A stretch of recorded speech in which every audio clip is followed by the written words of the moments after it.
बहुत समय पहले उज्जैन नगरी में राजा विक्रमादित्य का शासन था।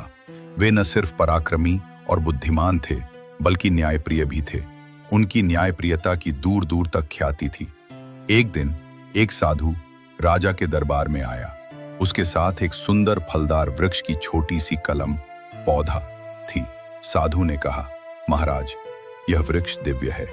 जो भी इसका फल खाएगा उसे अमरत्व प्राप्त होगा, लेकिन इसे लगाने और इसकी देखभाल के लिए एक विशेष स्थान और ध्यान की आवश्यकता है। क्या आप इसे अपने राजमहल में लगवा सकते हैं? राजा ने सहर्ष स्वीकार किया और उसे राजमहल के बगीचे में लगवा दिया। साधु ने यह वचन लिया कि वृक्ष की देखभाल खास ध्यान से की जाए और जब इसका पहला फल लगे तो उसे केवल साधु को ही दिया जाए। समय बीतता गया और कुछ वर्षों बाद उस वृक्ष पर पहला फल आया। वह फल चमकदार और अत्यंत सुंदर था।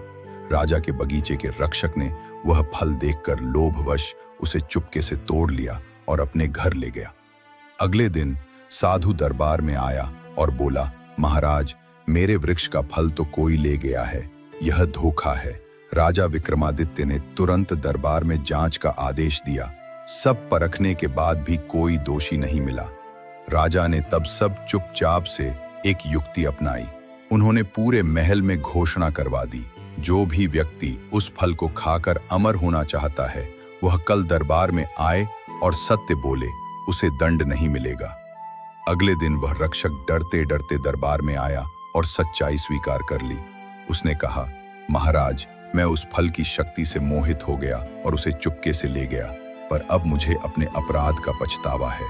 राजा विक्रमादित्य ने उसे क्षमा कर दिया क्योंकि उसने सत्य बोला था, परंतु उन्होंने उसे सजा स्वरूप साधु की सेवा में कुछ वर्ष तक काम करने का आदेश दिया, ताकि वह अपने अपराध का पश्चाताप कर सके।